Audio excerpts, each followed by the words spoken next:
Greetings, groovy people. This is the self-proclaimed Blue Dragon, and this week we're going to be talking about hero worship and just some of my personal thoughts on it and how it's going to relate to or be somewhat of a theme in Dark Horse and the Crystal Lotus Chronicles, which is my free not safe for work webcomic. Links down in the description.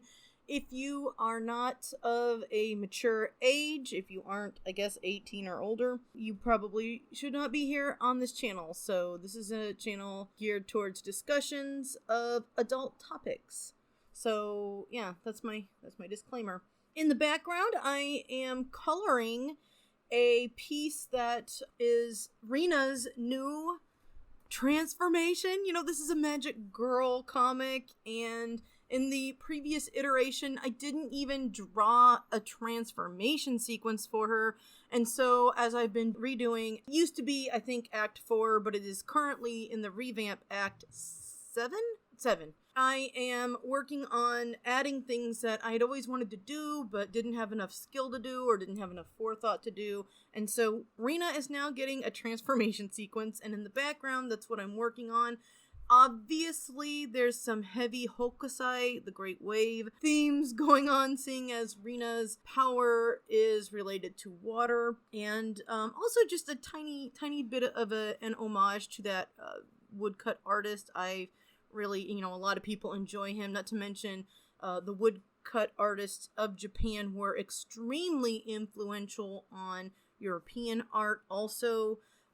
So this is just my little homage to that, and, I could probably fix her face. I had trouble with her face. I thought it looked good when I'd inked it, and then when I got it into Photoshop, I was like, I don't really like this, so I had to play with it a bit, but yeah, I could probably fix her face and hair a little bit. That'll come during the editing, right? Yeah, that's what's going on in the background. If you are reading on Webtoons, this act is going to wrap up next week. I've got 5 more pages to do, and then we're done. Holy shit. And then I'm going to take either a month or 2 month break, probably 2 month, but I'll shoot for 1 month. Although I am working on thumbnails now, but I need to finish up what's going on Comic Fury. They've been posting regularly, but I need to make sure that's ready to go so that I'm not, holding them up there.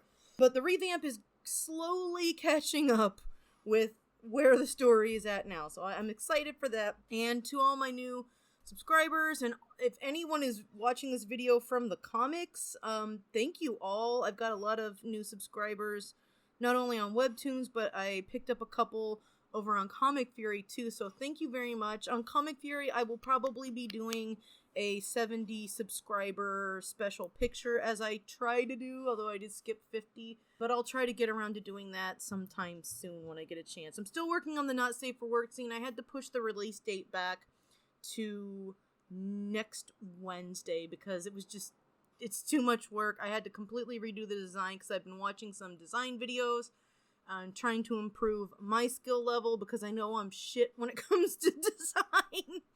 And everybody, across the board has just been a little delayed this time around just because life is starting to pick up. And so things have kind of gotten in the way of releasing that on time. But it's still coming out, and it's going to be out next week, August 11th, 2021. So this is going to be one of my, all my videos are rambly, but I've got a few notes here. But this is something I've been thinking about for a while, especially in the wake of the fanaticism of 2020 and early 2021. And it's still going on today, the way in which human beings worship other human beings as if they know anything more than any of us. And this is something that I myself have had to come to terms with, having in my youth virtually worshipped people that I idolized, like the Beatles, like Jimi Hendrix, like authors. There are people that I in my youth idolized. Even my parents, you idolize if you have a good relationship with your parents. You idolize these people in your life, or if you are a fan of celebrities, you idolize them, and then come to realize, as I grew older, it became very apparent that, and this is something that people do, right? We learn that this person has done this person has done that, this person, John Lennon, for instance. I used to really like John Lennon, even though Ringo was my favorite, always really liked John Lennon. And the more that is revealed about him, the more we know that he was a very troubled individual. He struggled with depression. He had a very rocky relationship with both mother and father, and all of this affected him. And of course, the treatment of women at that time period, I mean, I don't even know that it's improved. It certainly has improved, but just the things that, were considered acceptable to do during his time period. Then, people, when you find these things out about your heroes, you oftentimes have, you either one, go into denial about it, which is what a lot of people do, or you make excuses for it, or you go polar opposite, you go to the far other end of the spectrum, and you start to absolutely hate and loathe who was once your hero. So I kind of wanted to talk a little bit about this, because even early on in Dark Horse, when we have the, in the revamp, Act 3 and 4, Days of Futures Past and Transition, those two are kind of very lightly touching upon the mass hero worship that people in the post-apocalyptic world have taken up regarding Kana, who, if you've been reading the comic, if you're new here, hi. But the comic is about a girl who accesses her inner soul power after a pandemic was released upon the world by a genetic supremacist group, which spurs on the reintroduction of the Fae folk into the world, which we're going to get into that. It's going to get there. This is a very slow burn. I'm not some of my acts are kind of whiplash, boom, boom, boom, this is happening, and then other ones are just kind of slow, dragging it out. I am working on my pacing. That's going to be something that I throw on the list next year as like a New Year's resolution. But the world, because it had suffered such a, not the world, I shouldn't say the world, oh my god, I'm starting to sound like Dio, the world. I'm just kidding. But specifically in the United States, let's say. Maybe not worldwide. But when word gets out and starts to spread who healed people after this traumatic event, it was, of course, after so many people had already lost their lives, but we will find out in the next series what triggers Kana's powers, what triggers the mass healing event. But people are being drawn to her, and that's why the new seat of government has kind of moved out to Oregon, at least in that part of the world, because in this instance, temporarily, some of the western states have formed a new country with the idea that as things progress, they would probably rejoin the United States. It just, I haven't gotten into that, and that's not even going to be probably something that I deal with in this series. But hero worship is a major issue in this story, as people are holding this, I think she was 18. I had to look at my dates. I don't have my dates in front of me, but this 18-year-old, 19-year-old girl, essentially, who's been forced to grow up way sooner than she should. They're holding her up on a pedestal. Some people are deifying her. Some people are going to realize slowly that she's not this great leader that she's kind of been forced into. And the series is going to kind of deal a little bit with that concept of hero worship and how we expect people to be up on a pedestal, and the moment that they misstep, or if they are not made for that position, then all of a sudden people will either do, as I mentioned earlier, make excuses, or deny, or they go to the other end and, will vilify that person because they didn't live up to their expectations. So that's something that I want to be a theme in the story, but as if you know anything about me, I tend to have things be very subtle, and maybe it's a bit too subtle, so I'm going to try to not be one of these people that, just tells you what you're supposed to think, but I do want to be aware of how well I'm actually getting the nuance across without being too incredibly nuanced, if that makes sense. As I mentioned earlier in the video, when I was much younger, and I think this is true of most people, we really do kind of catch on to either celebrities or musicians or authors or people in our lives Maybe your hero was your father or is your father. Maybe, you know, they never let you down or your mother. I think it's important for us to have something of a hero figure. I particularly feel that's more so important when you're younger. As one ages and matures, I feel like people of my parents' age group, people of my age group, I'm not so sure about the younger generation. I feel like they're maybe a little more jaded than even I am. But I feel like a lot of people nowadays are incapable of looking at the people who are, you know, who have an influence over them, be it a YouTuber, be it a political figure. I mean, even me, you know, like, I really like Bernie, but I realize that Bernie is not perfect. You know, I think that he's better than most politicians, but there's this problem that people have where they put politicians especially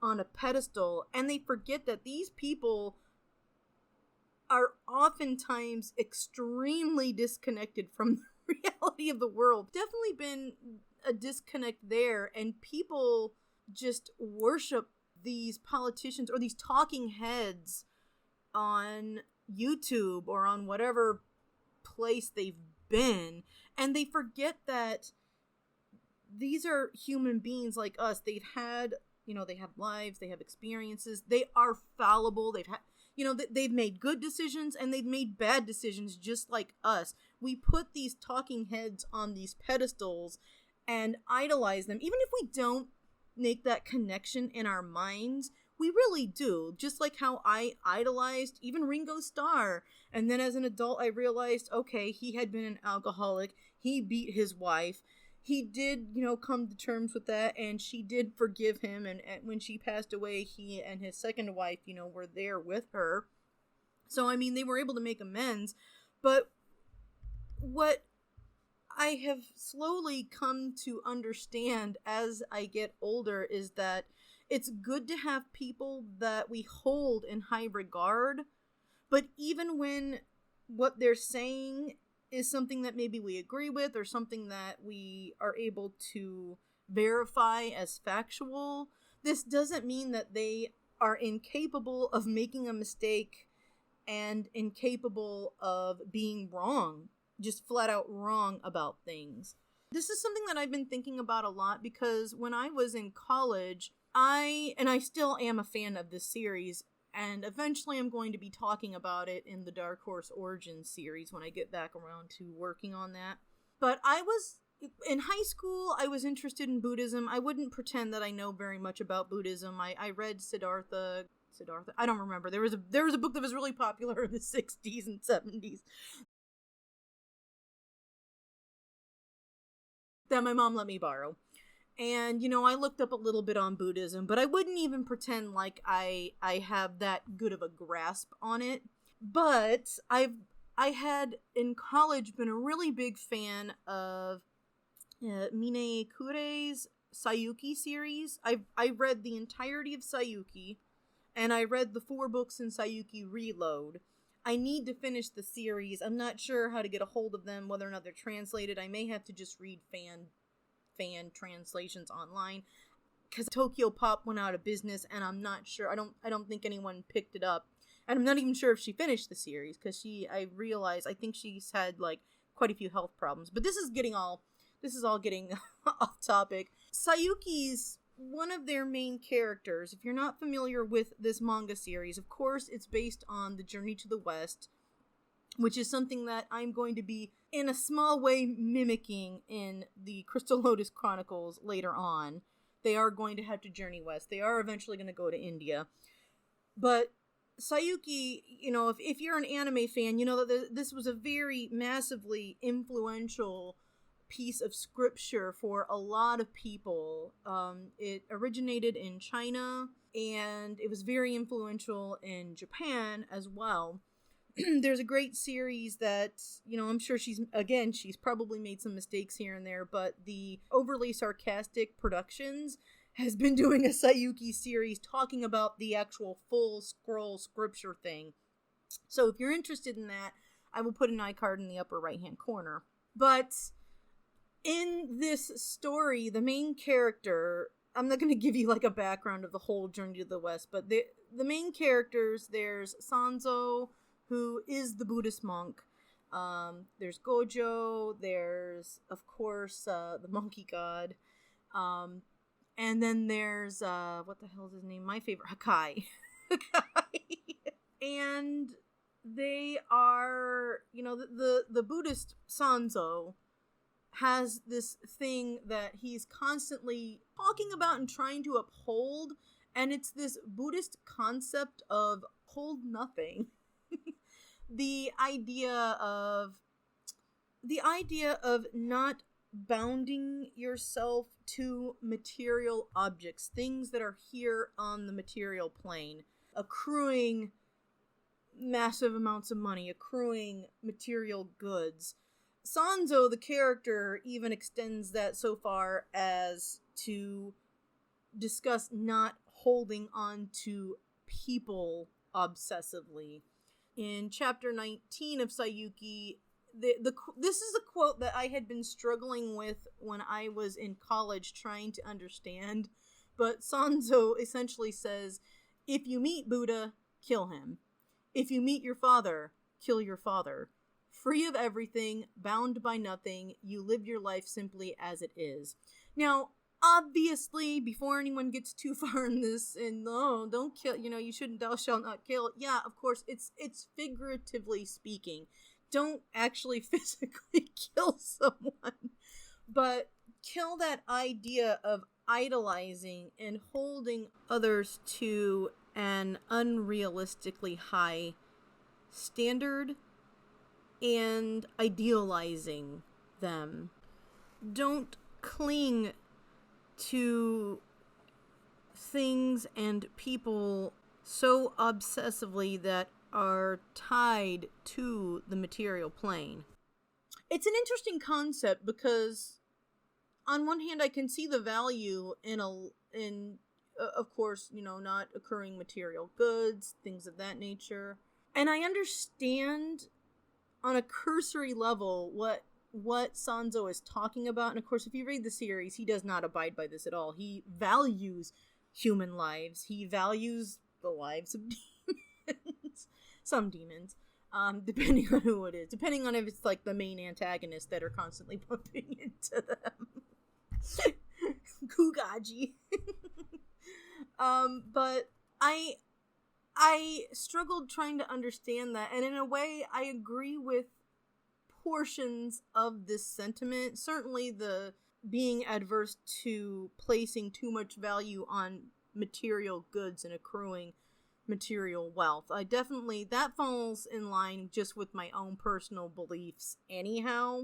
I mean, I don't think it's, bad or evil to want things. I'm just talking in general, kind of how materialistic Western society really has become, and how it's having such a negative effect on both us culturally, I feel like on a spiritual level, but also just on the environment itself, how constantly producing new garbage that people don't particularly value that much, it's out next season, is so awful for the environment. So on a personal level, that's something that I definitely agree with and am in line with.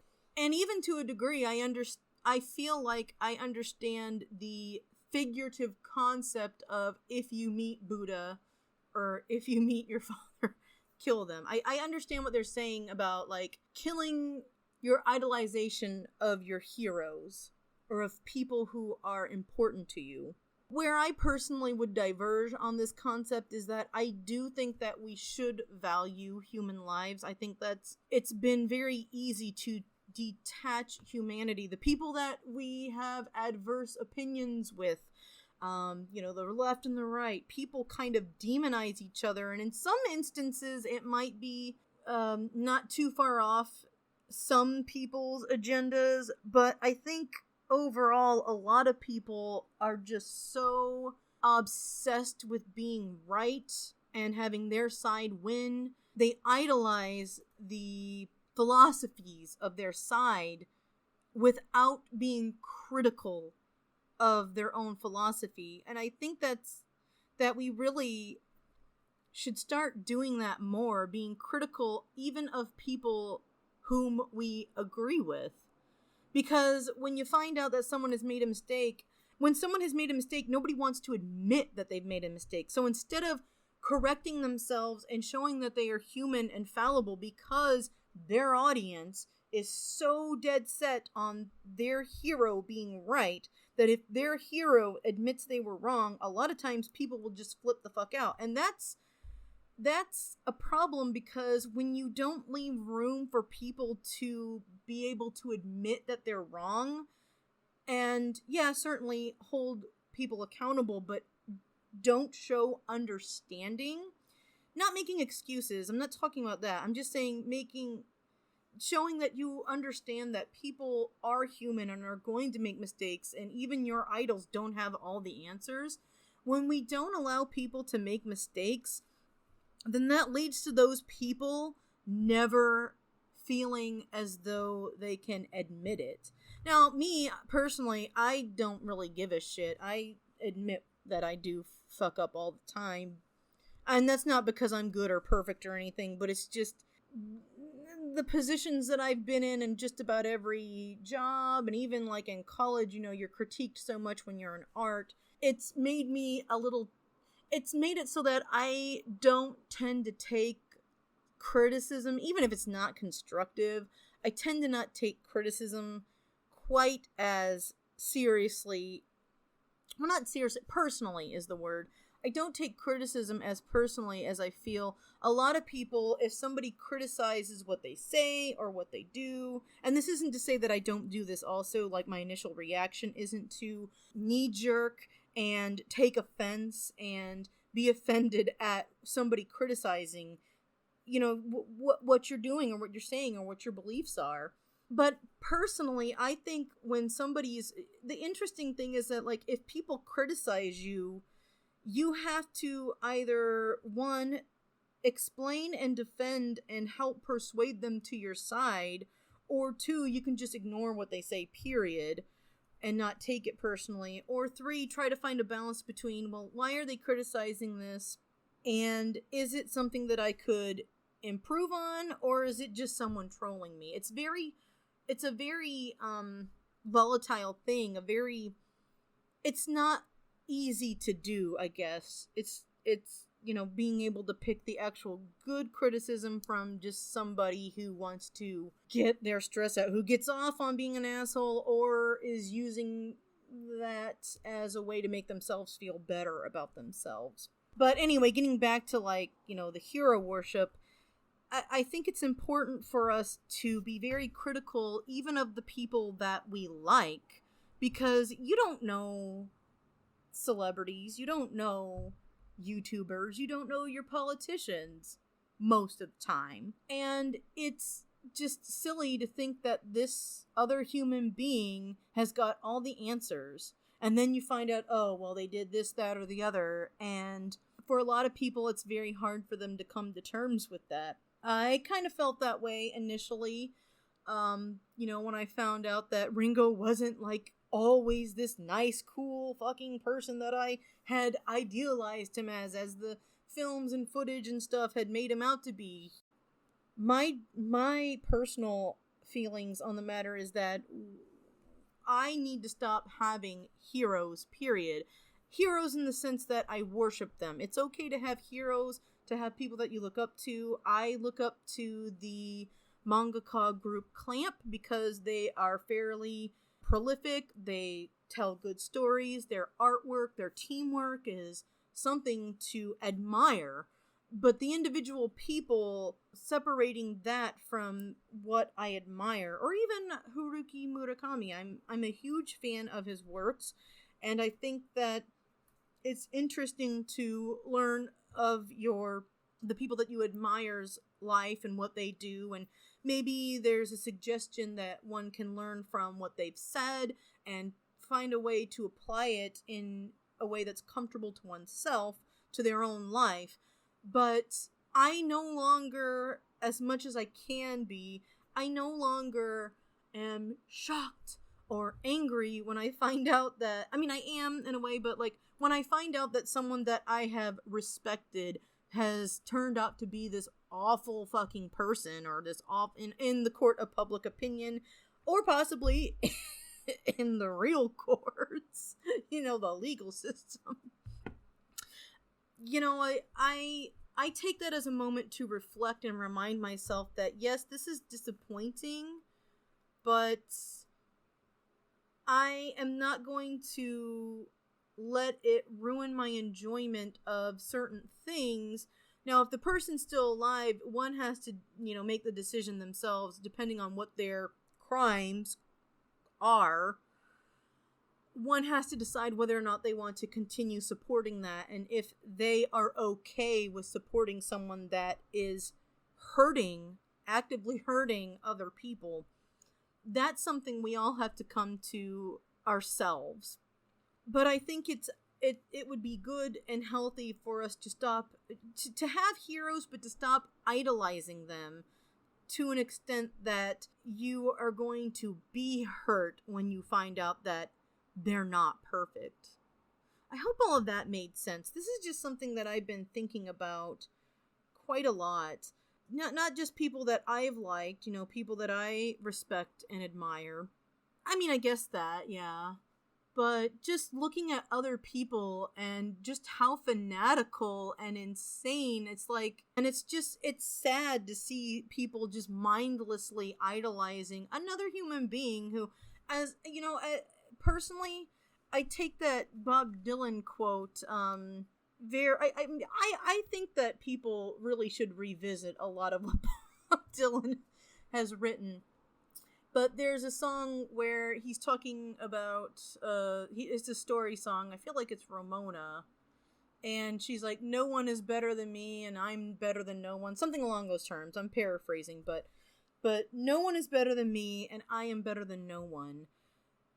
I think that is really an important sentiment, and maybe in the context of the song, maybe he, maybe that's not the message of the song. I can't remember. It's been a while. But I really think that people need to tone things down with their heroes, whether it be your favorite YouTuber or your favorite newscaster or what have you. Stop thinking that these people are better than you, and instead, in my opinion, we should work on ourselves and how we can maybe be that person that other people like, but also just trying to be a person that does good not only by themselves, because you do have to do good by yourself. I don't think it's selfish to care about your own well-being and care about your own mental health, but I feel it's also important that we keep in mind how our actions affect other people. And I know that I am affecting other people's lives. Let me just kind of say that flat out. I know just from doing my own personal research that a lot of my own personal practices have a negative effect on other people, whether it's, the coffee industry is awful for people. We don't really pay our own workers very well, and at the same time, a lot of people who are enjoying the fruits of immigrants' labors are also doing everything in their power to keep them down and kick them out. And that's without really understanding or even trying to understand the entire puzzle. We only, as my partner was telling me the other day, we really only see our own part of the puzzle, but we're all in different places of that puzzle, and so it's hard for us to see the whole picture because we're only dealing with one corner. So I think it's important to try to focus on ourselves and minimize our own personal damage to one another as much as possible. We can't necessarily have an effect on the entire system as an individual. It's something that has to be done as a group, as a movement. But what we can do as individuals, rather than blindly worshiping heroes, is trying to be our own hero and do what we can to make the lives of those around us a little bit better, because we're kind of all in this together. And if your neighbor's not doing well, then that can have an effect on you. If you're not doing well, that can have an effect on them. And I know that a lot of communities really aren't like that. To me, that engenders just a bit of positivity, which I think goes a long way. If you're feeling like you aren't isolated, if you're feeling like, your neighbors are friendly, and you extend that to them also, I just feel like that can help snowball into a more positive situation for everyone. I think it's important for us to care about each other, and not only that, but to also, like, instead of just sitting here watching what other people have to say about shit, instead of placing so much value on everybody else's opinion and, like, internalizing that and making their opinion your opinion, I think it's more important to have the experience yourself. I mean, it's cool to live vicariously through others, because you're not going to necessarily have the money to travel the world. I know I sure as shit am not. But I can travel my neighborhood, I can travel my city, I can travel my town, I can travel my state to a degree. I know not everyone has that luxury. And I have come to learn that what everybody else is fucking saying about something, not necessarily true for me. And so I stopped giving a shit what news anchors or quote-unquote news anchors, opinion columnists, they aren't even giving facts, they're giving opinions. Half the time they're giving misinformation that's not even accurate. And just seeing the news last year, just fucking mind-boggling. And having to argue with people who aren't even fucking physically present. They're sitting their ass in the Midwest like they know what's going on out here because they listen to one news source. You've never set foot where I'm at, and yet you know more than me? You're sitting there in your small fucking town or your fucking suburb, and you think you know more from watching your fucking idiot box? Literal, it is an idiot box. There can be some smart television, but for the most part, it's just stupid shit.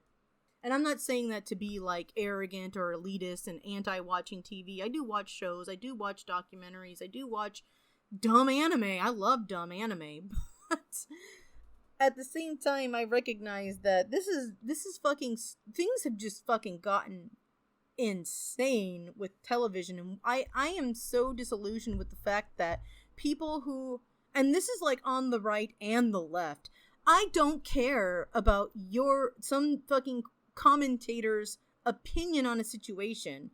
I feel like Americans in particular have willingly stopped thinking for themselves and just want to be told what to think about something instead of experiencing it for themselves, or in lieu of that, trying to look at more than one way that people are viewing a situation or event.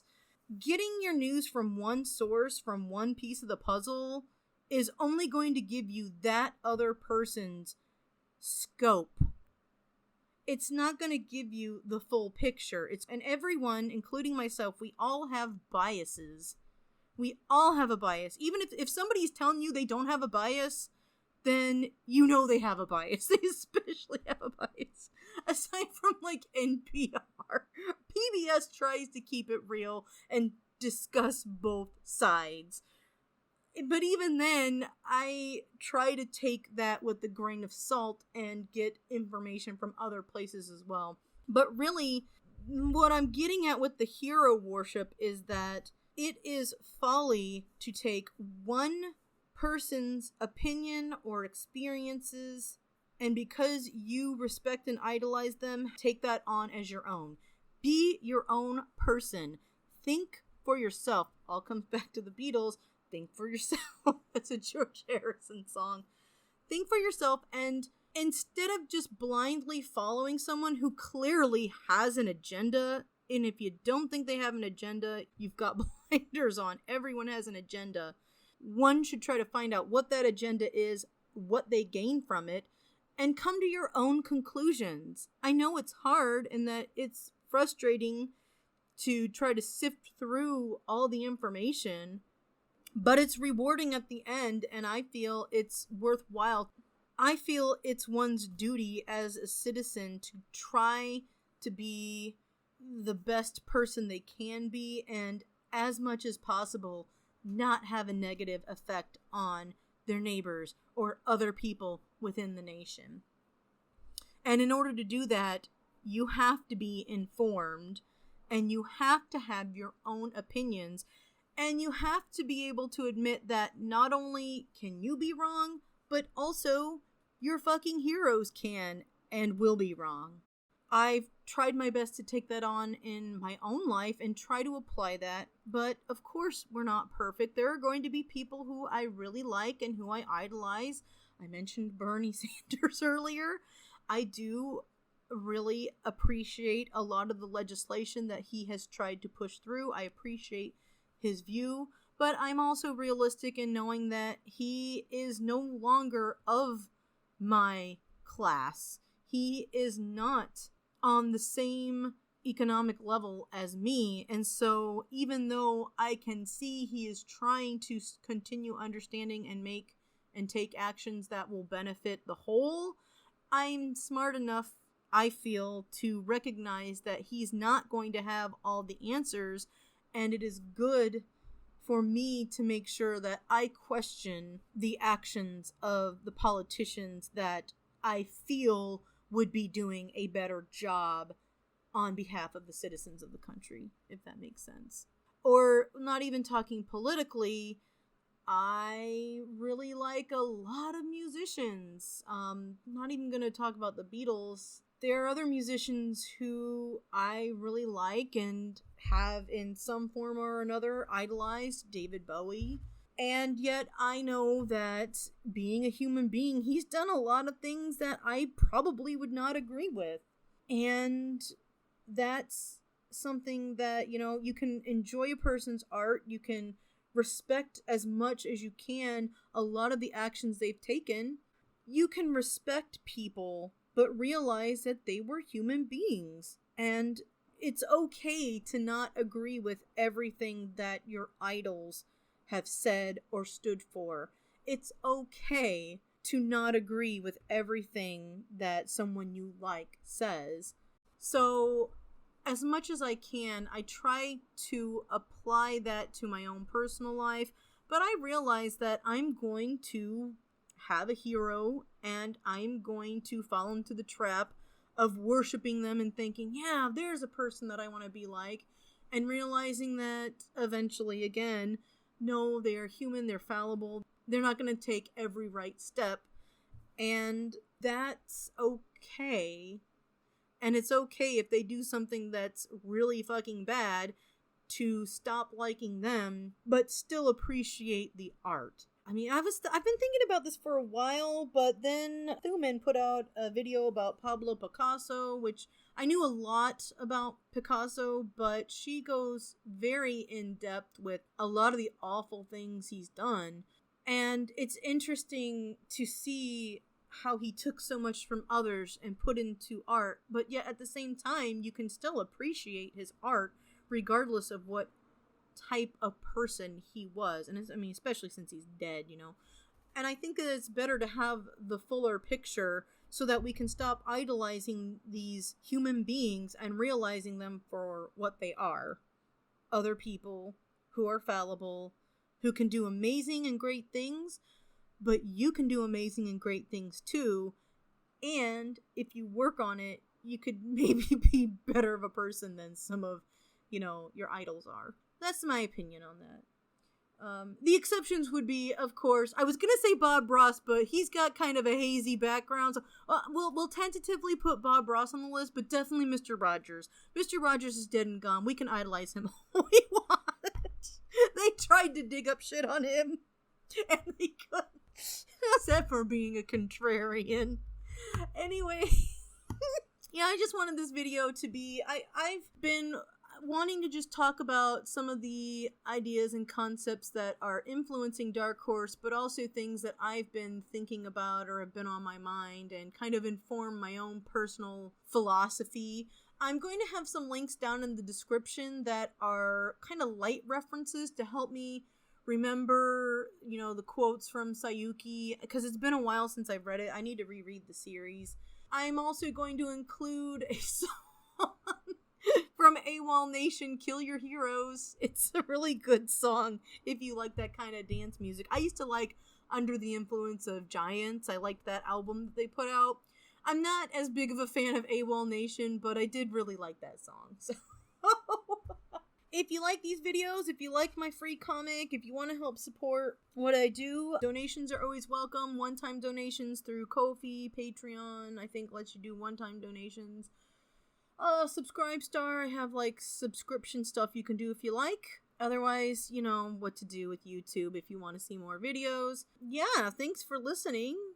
I hope you all, have some food for thought and can, think about and reevaluate your own opinions on this. I would love to hear your thoughts on this subject too, because I think it's something that, a lot of us do struggle with, especially when you're younger and you've had a hero and when you get let down by your hero for the first time, I think is one of the most monumental and crushing experiences that I personally have had.